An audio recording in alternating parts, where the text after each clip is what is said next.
Hello, viewers, and welcome to the Team VVV podcast. We'll be discussing all of the racing, gaming, and relevant gaming related news over the past few days. I'm Alan, and I'm joined today by Kevin. Hello. And we'll be going through all the core news that's been sort of doing the rounds. I think the kicking off this week, then obviously we've had the announcement that PlayStation 5 will be released in holiday 2020. Which to those of us outside of America means probably November, late November, December time. No surprise, really. I kind of felt we always felt that it was coming at the end of 2020.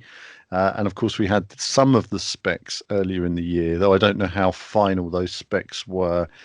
Certainly, they're holding a lot back in terms of ultimate performance. Suffice to say that, we'll be looking at a system that's probably, I don't know, 3 times the performance of the PS4 Pro. So considerably more powerful than anything on the market right now. One of the key things in the announcement has been the new controller.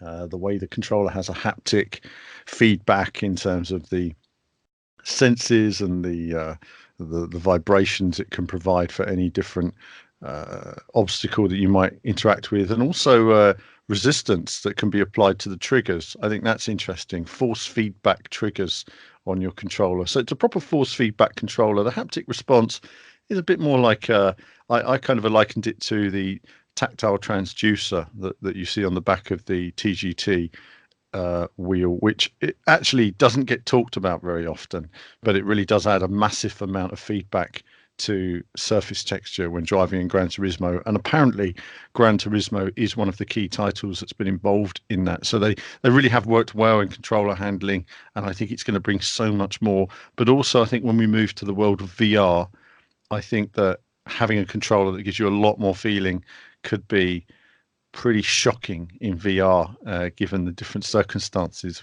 of sort of, getting people involved in that world. Very exciting. Kevin, your thoughts on PS5 news? Yeah, it's interesting, isn't it? Because it was sort of a random announcement, wasn't it, out of the blue? And I guess there's not much surprise here. We knew it was going to be called PlayStation 5, shock horror. We had a good idea it was coming out in sort of November, December 2020, although it wasn't. I mean, it was potential for a 21 release, but, there was more rumors recently that suggested 2020. So that kind of was what we expected, I guess. The controller is interesting, isn't it? Because we need that sort of innovation in the controllers, which have remained largely the same, really, since the introduction of the DualShock all those years ago. There hasn't really been major changes. We've had a touchpad on the PS4 controller, which often doesn't get utilized with games. So it's certainly an interesting step. We do have the R2 and L2 buttons confirmed as well. So there you go. Trigger's not going away anytime soon. I'm interested to see how expensive these new controllers will be now, given this new technology. Are we looking at 60, 70 pounds now to buy a second controller? I'd be interested to find out the pricing there. But yeah, it's all very exciting. It'd be interesting to see what they do with the touchpad. Will they get rid of it? Will they bring those analogs slightly closer together like they were in the old controllers? What will they fill that space in the middle with? Will we still get a share button and the options button? Have we forever lost the select and start buttons? Is another interesting question. It'd be nice to have like a share and a start button, because when you load a game up and it says press options, it's a little bit odd, isn't it? They should have a dedicated start button, perhaps, just to give you those sort of traditional gaming vibes. But yeah, it's all good. We're going to get the reveal, no doubt. At E3, I guess, at the latest, isn't it, in terms of more details on the console. It'd be interesting to see if PlayStation does its own sort of event to reveal technical specs before E3, possibly with their own sort of events that they have going on. So who knows what plan they have. But one thing's for sure, next gen is starting next year. It's a very exciting time. I'd like to know when the VR headset is releasing. Will it be 1 or 2 years down the road? Will it launch simultaneously? I can't really see it launching at the same time, to be honest. But it'd be interesting to see there. But there's lots of unanswered questions right now. But certainly very excited for next gen, and we're ready for next gen, aren't we? Because We are we've ready. been. We are ready. I was just going to say, the controller, you've raised a couple of points there. I was thinking when I saw the announcement was, how much is this actually going to cost? They're talking about at least £100 controller in the box. Really? And there's somehow, no, just in terms of the specs, Oh, I when see. you look at what a controller is right now, you're Yep. putting in a lot more detail and Mm. full force feedback resistance on the controller. Yeah. That's I that's get big. the That's impression. expensive. I mean, you cannot charge that amount. They're going to have to take a loss on these controllers, which is something they don't, they wouldn't have done before. But I think it's the only way around it, isn't it? Unless they can supply controllers with Well, traditional feedback, like what they had before, at a reduced price, perhaps. it depends what they're looking for the console. So let's just say the console is 499. Mm. Okay. Which is probably Uh, what, break even, would you say? Maybe a yeah, if they loss. if they sold it with a traditional controller, they could Mm. put a lot more cost into the console. But now they're selling this new controller, and I will add that in years gone by, new controller was one of the core things of excitement. We always used to wonder what the controller was going to be like. PlayStation, And well, redefined it, then until PlayStation sort of N64 and ruined so it, on. because they didn't Well, really evolve the controller, did they? no, After no, it they was, added two sticks. This is the thing yeah, people don't realize. They added two sticks in the PS1 era. yeah, It was never planned to have it that way. They just no. stuck them on there. And then it's like, oh, well, if it ain't broke, don't fix it. Mm. And then they just didn't do anything for We the had the Dual second and Shock third generation consoles. They editions. stuck with it basically. There's very Yeah, little changed until, of course, the new PS4 controller. But even so, mm. apparently, fundamentally, the controller does still look very much like a PlayStation controller in terms of rumors right now. People saying it hasn't changed a lot yet. It's well, However, it's I don't think anyone's actually seen it yet. I mm, think the final controller, the prototypes, they're sending probably versions of a controller out to developers yeah, who are getting their games working, but I don't think that's the final. I don't think it's the final no, controller by a probably long not. shot they're I getting. mean, you have to have it a similar style because it's become synonymous with the PlayStation now. That shape of controller, it may not be to everyone's liking. Some prefer the Xbox controllers. But we're used to that feeling, that controller, that shape. It has to be similar, doesn't it? It has to give you those sort of PlayStation vibes because it is so synonymous with that machine now, having this shape of controller. So I feel like they have to. I mean, with the PS4, they really beefed it up. They really expanded the dimensions, but it ultimately had that core shape, didn't it? So I can't really see them sort of going too far from the actual shape, but they can certainly pack it full of technology and maybe beef it up even more. And perhaps, I like a controller with a good bit of weight. So I do like the PlayStation 4 controller, nice and beefy. I'd like to see something similar for next gen, but perhaps with the improved vibration, as I've mentioned, and maybe one or two little gimmicks as well on top of that. It'd be nice if you had like a display screen instead of a touch screen, for example, just to Mm. display But certain this is all elements. cost though, Kevin. This is why Yeah, I'm saying, true. how big's a hard drive going to be? If you say the Yeah. hard drive's going to be £100 in the box, I'm saying, Mm, and yeah. the controller's going to be £100, we haven't got much left to actually put the console in there. Yeah. So, and these, when you add, a controller without any of this stuff would be £30, £35. Mm, So that it's going to be minimum 50, but probably near £100 to have a controller like this. It's going to have to be. And then when they release pro versions, a pro version of a current controller can be 150. yeah. So you're going to be talking 180, £200 for pro versions in the next generation. So when they add more detail to this, it's great.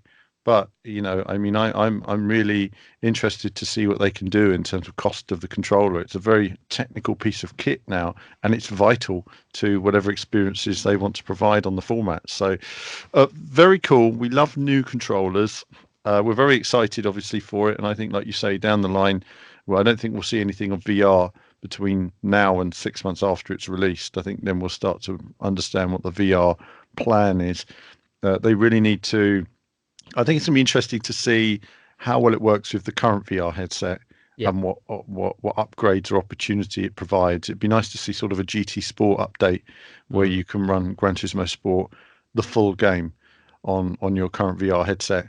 And I think then suddenly you might build a new community of people using VR and finding the potential of VR because it could render the game perfectly with rear view mirrors in a 1080p, but with maximum anti-aliasing. It's amazing how much that clears everything up, and they can really, do a good job with it. But then you'll need the new headset to come in years down the line.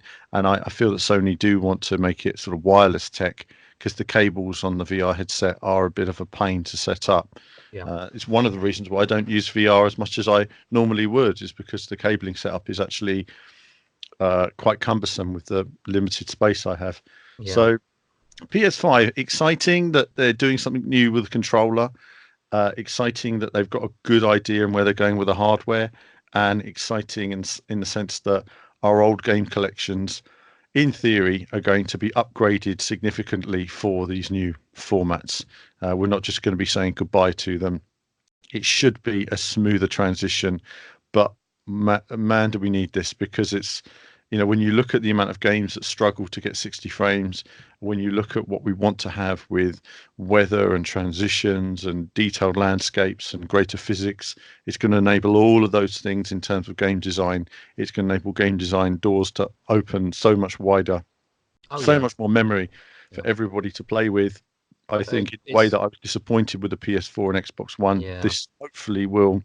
It's going to put a lot of pressure on developers, because now with this expectation, they're going to have to deliver. So, it's one thing having extra technology, but you have to deliver using that technology to the market. So, I don't envy these developers, particularly early on in the cycle of the new consoles, because it's going to be tough to get to grips with some of the new technology. But hey, let's see what the launch lineup looks like. We're looking forward to seeing the perhaps at E3, we're going to see the games, what they look like, what they play like, and how much detail is on the screen at any one time. Particle effects, that sort of stuff is what we're looking at, because we're not going to see a massive jump in terms of overall I guess textures. It's not going to be a huge, it's going to be, we're at the point of ever diminishing returns now. But I guess in terms of packing loads of stuff on the screen at once, running loads of different simulations of stuff, like particle effects and such, all that on the screen at once, I guess will be the wow factor for this gen, wouldn't it?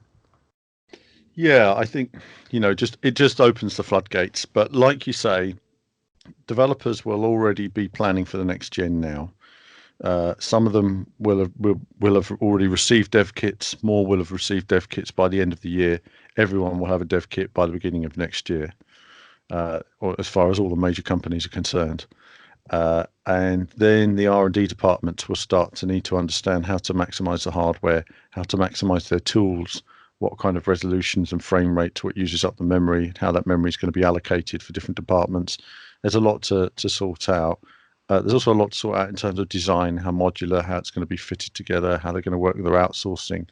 So it's going to take probably 2 years after the system's released before we start to really see games that truly use the format as well. So it's going to be a slow transition in that sense. But knowing Sony, I think Gran Turismo, clearly they have something happening with Gran Turismo, and that's going to be a key title to shelf the system. Yeah. And no doubt Sony, they've been gearing for this. They won at E3. They're gearing for this next gen launch, and I no doubt they'll have a couple of titles that absolutely blow your mind. Yeah. I'm excited about the future of video gaming. Yeah. So PS5, we're all over it like a rash. Microsoft, over to you. You're going to need to do something special. You're going to need to make some new IPs and some games that actually excite us. Haven't for a while. Wait and see there. Now, talking about games that haven't necessarily excited us, Grid Review came out this week. Grid's out for the what is it, Kevin? It's the people who bought the Ultimate Pack, isn't it? That have already received their copy of Grid as we make this podcast. Right. Kevin, it's 7 out of 10. I guess a brief roundup for those. Obviously, read the review, but Kevin, a brief roundup on Grid from you. Yeah, it doesn't live up to the older titles, I would say, particularly the first title. If you're looking for something nostalgic, something along the lines of the first race driver Grid from 2008, you're going to be left disappointed, unfortunately. Although there's a lot of events in the career mode and there's a fair amount of cars and a pretty decent range of cars, the game lacks event types. So it just boils down to A to B races, like point A to B, circuit races, and time attack races or events. And that's it. There's no 2K, there's no drift battles, there's no Le Mans 24-hour. A lot of that identity of the original Grid has been stripped away. So although there are a lot of events in the career mode, it's actually a bare bones game because you only have the 3 game modes. Basically, it's event types with the racing. So it's a bit of a slog to get through. The online portion is very limited as well, which really is not going to help the title's longevity. So overall, it's a disappointing title. If you're using a base PS4 or Xbox One, the game looks pretty poor in places with some low resolution textures, and it only runs at 30 frames on those base consoles as well to boot. So, there's a lot of negatives there, unfortunately. On the plus side, it's a pretty fun game once you get to grips with the physics, which are a little bit odd at first, but persevere with it and you will have some fun. The rain effects are very good indeed, and the general presentation is pretty good, I would say. But it's just those large misgivings that are hard to forgive. It doesn't live up to its potential, certainly, and it just feels almost like a bit of a test bed game to test the water for a possible future game next gen, because it is very late in the current gen now. So it is a strange decision to reboot a series so late in a generation. But hopefully there'll be good things to come for the series, because this game doesn't really scratch that itch from that we've had since 2008, the original Grid. It just doesn't live up to it, unfortunately. No, a strange game in many levels. I mean, we talked about the naming convention. We talked about the fact that whether it was going to be more of a sim this time, and it turned out it hasn't been. It doesn't seem to be a game that's sort of known what it wants to be, and sort of jack of all trades and master of none. A lot of people raving about it online. It's always interesting to see when you see how many reviewers are telling you it's the best game ever. And there are quite a few reviewers saying that. I was quite surprised to see that, actually. It's not, by the way, viewers. But there you go. Yeah, I think it's a game of great potential. I'm a big fan of the series. I mean, I'm a big fan of the Grid series and the original Grid game, but it doesn't live up to that potential. And I think that it's a shame when I suppose a bit like the V Rally thing was last year. You've got a great brand that doesn't live up to its potential. Yeah. It's fun to play for a short time, but it will also be in the bargain basement by Christmas, and it's one of those things. So talking about somewhat mediocre ultimately, but from one potentially mediocre title to another potentially mediocre title with Need for Speed Heat coming soon. Bring in the good vibes right here. Bring in the good vibes. Well, I will say this. We've got to say this. Need for Speed Heat has some kick-ass trailers. Okay, the trailers on that game look amazing. They make you want to play it. If there's one thing about strange with trailers, actually, because trailers have come up in conversation. Milestone used to do dreadful trailers years ago. They used to chuck out a bit of gameplay, no comment, and it's just a disaster. And Codemasters kind of used to have the best trailers. When you look at a trailer for Grid 2, and wow, again, that's something like blew your socks off. You look at a modern trailer, it's not even a trailer. Again, it's just a bit of raw gameplay. Need for Speed, they're doing the old school amazing they've turned trailers. Up the heat, haven't they? It's incredible. Yeah, it makes me want to buy it. You know what I mean? It's like you look at it and you think, I want to buy it. That trailer is that good, but I know it's not going to be that good. Yeah. And they're falling into possibly old traps again with the seemingly lack of racing wheel support. Yeah. Again. Yeah. I mean, it's weird, isn't it? What was strange about Need for Speed is when they start. Okay, so when these game developers start a game, they have all their marketing people talking about market share and what demographic are they going to target. Then they run an outline of the game. Need for Speed. It's about drivers. It's about this underground culture of cars and car loving and car passion. It's about pushing to the limit. It's about all these things, they'll say. And then you see the final game and you say, yeah, it's about cars and passion and cars, but it doesn't use steering wheels. Oh, it's about cars and passion and cars, but it doesn't have manual gears. Yeah. Oh, isn't that like a big part of the mod scene? How many mod drivers do you see with automatic gearboxes? None. All right. Because the stick shift is a part of the culture. And it's just, oh yeah, but we're talking about game design. Okay, whatever. To me, it's lazy. Having the option is a key part of how you want to drive Need for Speed. Look at Fast and the Furious. We have that meme where you know, there's a gearbox with like 19 gears or something. And have you ever seen that? It's like Yeah. literally, it's like when they're driving, they change gear, they're going faster, they change gear, they're going faster. He's getting quicker than him. He changes gear, he goes quicker. You know, for this mod scene, it's all about slamming it into gear Yeah. and just feeling like you're a badass. You know, bam, you know, sliding into a corner. Bit of wheel spin in between each gear. Yeah, Fifth gear, exactly. wheel spin, Yeah, no problem. exactly. And then when it's all over, suddenly you just find another gear that you didn't know was there. Boom, and suddenly you win. And I don't know, it kind of loses that. It feels. I'm also a bit concerned about the braking. I'm kind of hearing that. Actually, you mentioned gears, Alan. Yeah, The Need for Speed 2015 often gave cars extra gears. So you did have many cars that had like 7 or 8 gears that never had that, obviously, yeah, in the real world. So yeah, that's an interesting point. And also interior viewpoints. yeah. No interior viewpoints No either, which cockpit is cam. Uh, unbelievable, really. I mean, even a dash cam would go down well, wouldn't it? Give us a dash cam. well, It can't I be mean, that hard, surely. Need for Speed started with dash cam. I mean, Mm. that's what it's all about. The Need for Speed Was started a simulation, was wasn't a it? simulation. It was giving you the opportunity to drive these cars in the That's virtual world. It gave you all the breakdown of all the statistics, and you it. can study all that and really get into that scene, Yeah. couldn't you? Yeah, that's what Need for Speed was. That's what it was It all was a about. supercar simulator, wasn't it? It was. So it was, what would it be like to drive a Lamborghini? Mm. You go, jump in here, hear it, play it, feel it. You're in a Lamborghini. It was an incredible experience. And I suppose in a way, you know, then it became obviously there were cop chases in the game as well, and that became a big part of it. Do you cruise past the cop and then get on it again, or do you? Now it wasn't just about getting away from cops; it was always the race, you and another guy and the cops. You know, Mm. so to beat that other guy, if the cops started chasing you, well, you better get on with it. Um, but Need for Speed, so no steering wheels, no manual gears, no cockpit cam. I spoke to a few various different people who have looked at it and said, well, there's limited brake usage, perhaps R2 or something like that. It's just going to be like a drift button. So you're not even going to really control the car in corners. There's no authentic control on any level. I'm not asking for it to be a simulator here. I'm just asking for a bit of, the more control you have, the more there is for someone who's played it a lot or an expert to delve into depth and find more.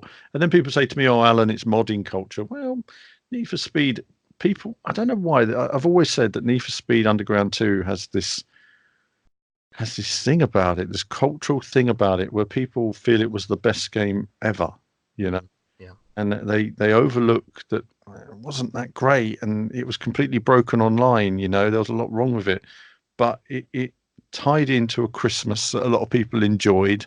They had a lot of fun on it, their friends, and they feel they want to recreate that. Mm. And you couldn't actually, and if you did, you'd realize just how the game wasn't that great. Um, but as ever, EA make great looking games. They have great marketing campaigns. You know, all of the usual names will be telling you it's the best Need for Speed ever. Go out and buy it. And I think, you know, when we first played Need for Speed 2015 and they took all the feedback, we really thought this is going to be the one. This is going to be amazing. And then they released it with so many omissions, and we just practically none of the feedback that was given really sort of went anywhere. And then the community gave tons of feedback in terms of what they wanted in the next Need for Speed, and they basically ignored all of that. Now the community's given all the feedback again. Well, they've already ignored some of it because we've just outlined that. And I'm not even excited for it in that sense. I love the trailers. Yep. Love the trailers. They're exciting. They excite me for the heritage of the franchise. They excite me because I get a picture in my mind of the potential this game has with those kind of visuals and this kind of tech. But deep down, I know that We know within better. Yeah, unfortunately, you're right there. I'll be hovering round corners and Mm. get cops, and you know, then there'll be some bug or something, and the cops will forget about you and drive off and attack each other or something, and then that'll be the end of it, and we move on. So yeah, not excited at all in that sense. It's so much potential for such a great brand, such great heritage, but you know, there's going to be that hardcore fan base though who will tell you it's the best game ever, no matter what. Much like Grid though. I mean, there's an audience, there's a whole bunch of people out there telling you Grid's the best racing game ever made. You know, and it's like you say, it's not even the best game from Codemasters this year. So No. uh, it's certainly something to think about. But anything you want to highlight on Need for Speed, Kevin? Well, I'm hoping it's not the same old as we've seen since like 2015. This is the third hit now. It's the third time. Hopefully, it's third time lucky for the developers. But they've got a lot to prove, haven't they? They've got a lot of fans to sort of win back. We've had some amazing Horizon games this generation. That have really become the sort of primary arcade racer franchise now. It's overtaken Need for Speed in many people's eyes. So they've got to make up ground. Need for Speed at the moment. Like you say, the trailers are fantastic, but deep down you just got that nagging feeling that it's just not going to live up to those trailers at all. It's going to be shallow at some point. There's going to be missing features. There's going to be a small world, perhaps. Maybe not much variety in the events. Just based off of the last couple of titles, it's hard to have any faith in new Need for Speed. But we live in hope. Hopefully it'll be okay, and they can have a platform to build on for next generation titles. But at the moment, it's hard to get excited based on previous games. When you look back to last generation Need for Speed, they were vastly superior for the most part compared to this generation. So who knows? We'll keep our fingers crossed, but just keep your expectations tempered, I would say, and just sort of hope for the best. Yes, that's Need for Speed. Elsewhere in racing world, we've got Gran Turismo Sport Spec 2 is available now. Now, I did look on Amazon and Game last week, and I didn't see it available. But that contains a new version of Gran Turismo with, as far as I know, a new intro and all of the DLC added to date in one giant package, which is quite handy because it saves you a lot of downloading time. Has to be said. As with any Gran Turismo, there is. Yeah, I can't imagine how big that download is now. If you got the original physical version, can you imagine how long and how big that download would be? Goodness me. It was like this on Gran Turismo 5 and 6. Yeah, true. You'd on after a while off, and Yeah. I literally left it one day for a couple of hours. I had to just go away for a couple of hours and leave it. This is modern gaming, boy. Well, anything on the PS3 was you were like, it's done. It's 2 hours. It's done. It's done. I'm ready to play. Installing.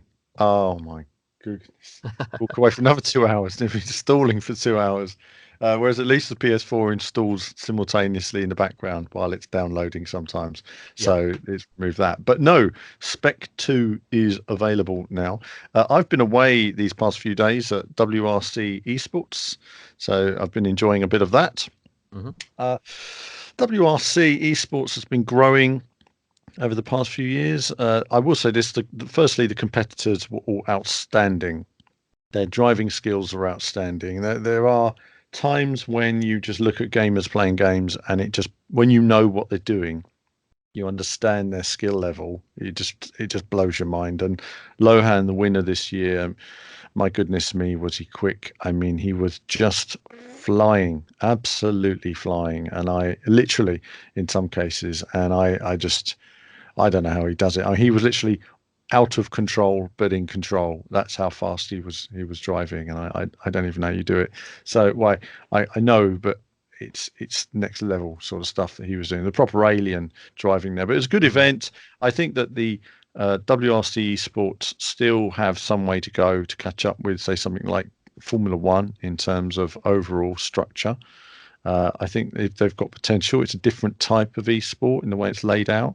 But I think there's still a lot to be done. I think it's a bit of a shame that we didn't see qualifying on a stream because the qualifying events, when they had 9 players, were actually very close, very exciting. One of the best parts of the whole experience was the qualifying. So a bit of a shame that the audience at home don't get to see that and they only see the final. But no, good event this weekend, and there's a video on the channel if you haven't seen it that goes through that event in a bit more detail. So do check that out as well. Is there any other news at the moment that sort of highlighted? I would just say one quick thing. I don't think we'll show it on the video, but there is a Daytona USA mod that was released for Assetto Corsa recently and won the tracks. And I did want to highlight that. I thought it was pretty darn cool. But is there anything that sort of caught your eye, Kevin? Other bits of news? I think that's about it, actually, for all the key talking points. it'd be interesting to see what comes out over the next few weeks as we sort of gear towards that Christmas period where everything sort of ramps up again. So we're just sort of the calm before the storm, really, isn't it? Yeah, I think it is. It's a quiet patch. Grid is coming out now, so everyone's talking about Grid, and then after that, nothing. It'll be all Need for Speed, I guess. Yep. Then for us, working with, WRC, we're going to be relaunching our forum community. Our forum community went a bit quiet, so we're going to relaunch that, and we're looking at sort of launching some competitions. So there's going to be sort of game giveaways for Patreons, game giveaways for people who enter our competitions. And we're just looking at various ways of how to do that. Also, questions. If you have questions and you'd like us to discuss those in the podcast, we're going to set up forum threads so you can list your questions and become a part of the community there as well. And we're going to really try and get that going. So there's a lot to do on the website there.